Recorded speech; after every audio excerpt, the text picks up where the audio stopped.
Lefties are back.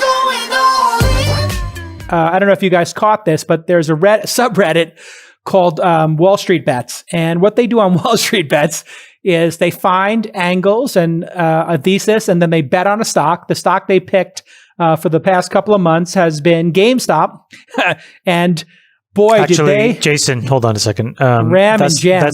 That's not true. So I had actually a guy on my team put together two really important documents, and I'm just going to read them because it's full of so much interesting shit. And then we can talk about where are these documents from? You're saying from the Wallstreetbets? No. I had a guy go in, one of my team members, one of my colleagues, and go and summarize the entire saga from the beginning.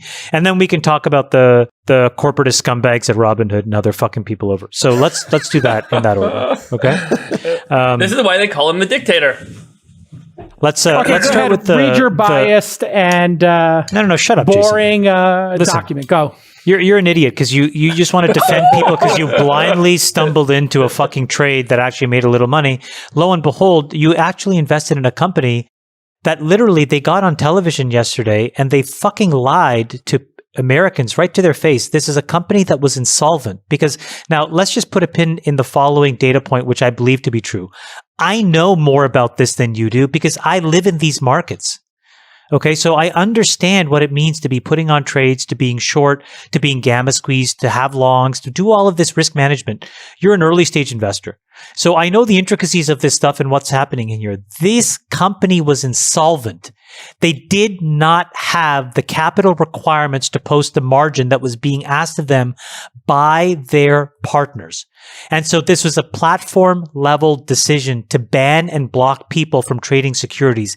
It cost individuals hundreds of millions, probably billions, maybe even tens of billions. And these motherfuckers should go to jail. Now, let me give you the timeline before we get into that. June 2019. In June of 2019, a Wallstreetbets user named Deep Fucking Value began buying long-dated January 21 calls. What that means is in June of 19, this person was betting that the stock would go up by January of 2021. He spent $50,000. Which, by the way, today is worth about $25 million. By the way, Chamath, we should just highlight that there are forums where individuals that are trading stocks talk to each other and share tips and promote things to one another. That's where this was taking place. Yeah, and by the way, those forums exist in the professional organized world too, right. Amongst hedge funds. You know, I've been invited to idea dinners where we all get together and we talk about the ideas that we have, and we're all expected to do fundamental analysis. But some of those ideas are actually momentum-driven ideas. And a lot of the biggest dislocations in the market, just as a setup here, have been because of momentum-driven trading by organized capital. Okay, so we've been stuck with this for a while. So this guy, Deep Fucking Value, posts this, and every month since, he's posted a screenshot of his position, and he's titled it GME YOLO Update. August 22nd of 2019, Michael Burry, who is this guy famous from The Big Short, who's the guy that caught the mortgage thing, he discloses a 3% position in the company, and he highlights that 90% of GameStop's 5,700 stores are free cash flow positive. That's like pretty good.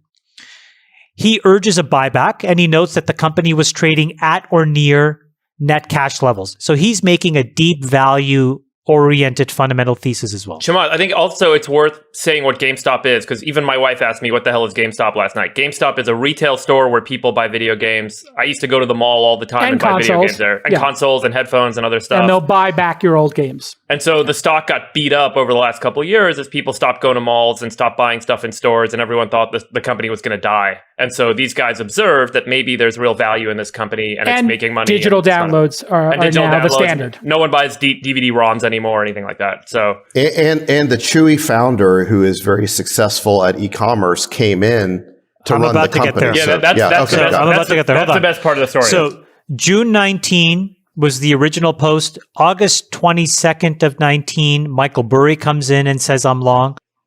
Then a year later, August 31st of 2020, Ryan Cohen, who's the founder of Chewy, takes an almost 10% position in GameStop. About 2 or 3 weeks later, on September 19th of last year, a member of Wallstreetbets, writes a post on GameStop, and he notes that GameStop has 120% short interest, which I'll get to in a second. So hold on. What does that mean, 120% short interest? And he defends the company as a result of a few things. He says, number one, there's a new console cycle coming, just as Jason mentioned. Number two, consoles are not going all digital immediately.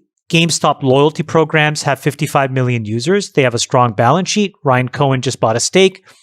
And the shorts were underwater and would be forced to cover if the stock ran up. He predicted the convergence of all these factors would lead to a big squeeze. Now, November 16th of 2020, Ryan Cohen writes a letter to the GameStop board, and he urges the company to conduct a strategic review and share a credible plan to capture market share in the gaming industry. He said that they need to evolve into a technology company that delights gamers and delivers exceptional digital experiences. I'm just quoting here. Not remain a video game retailer that over-prioritizes its brick-and-mortar footprint and stumbles around the online ecosystem. November of 2020, someone in Wallstreetbets highlights that a hedge fund called Melvin Capital was going long GameStop puts. What does that mean? That they are synthetically shorting the stock by buying the right to sell it at a different price in the future. Okay? And that they had been long that position for more than 4 years. So all the way going back to 2016. Fast forward to now 2021 of this year. January of 2021, GameStop strikes an agreement with Ryan Cohen and adds him to the board of directors and gives two of his affiliates, his former COO and CFO of Chewy, also 2 board seats. They collectively, bring their experience in e-commerce, online marketing, finance, and strat planning. The stock goes up 13% on that day and closes at about $20 a share. 1 day later, and then over the next day after that, so for January 12th and 13th of 2021, there's a ton of activity around GameStop in Wallstreetbets and now in Discord and in StockTwits, claiming that Ryan Cohen is going to be the savior. And then by January 14th, so 3 days later, the stock closes at $40. So now it's up 125%. So now comes the setup, the pros versus the Joes. From January 12th to today, there has basically been a battle by institutional investors on one side, shorting GameStop, and retail investors on the other, buying the stock and also buying the right to buy the stock, or what's called call options. And this is what has created this crazy nonsense we've seen. So on the institutional side, after, retail drives the stock up, the institutional guys are like, hey, wait a minute, Ryan Cohen's an idiot. This company is fucked. Fuck these guys. They have too many, cyclical and secular tailwinds. And they become so massively short that the infrastructure that's supposed to even count all the shares can't keep up. And now they are short more than the actual number of shares that actually exist. So now they're 140% short. The Joes, retail, they start to aggressively purchase all these call options. And on January 13th and 14th, this price keeps ticking up. Then a bunch of quant funds and momentum hedge funds notice all this activity, and they also participate on the long side. And then over the past 7 trading days, we have traded over $100 billion of stock in GameStop, which is well in excess of what retail can support. So here's what's crazy to realize. A bunch of value-oriented, non-computerized, non-quantitative hedge funds short. Retail notices a dislocation, initially fundamentally, but then momentum-oriented buys. Other hedge funds realize, also buy, and this is what's created this massive short squeeze. On January 19th, Citron Research, a research firm that basically tries to, find shorts in the market, announces that they were short GameStop, and they gave 5 reasons why it should go to $20. The stock was at $35.50 on January 19th. Then over the next 2 days, GameStop calls hit an all-time high, and it runs a 2-day rally of almost 70%. And this is what really starts what's called a gamma squeeze, okay, which is what we saw in the first part of this week. So January 25th, Ken Griffin, Stevie Cohen, they inject almost $3 billion into Melvin Capital, the firm that was short. $2 billion from Citadel and $750 from Stevie Cohen. Stevie Cohen had $1 billion in it from before. And then now all of a sudden the squeeze keeps happening.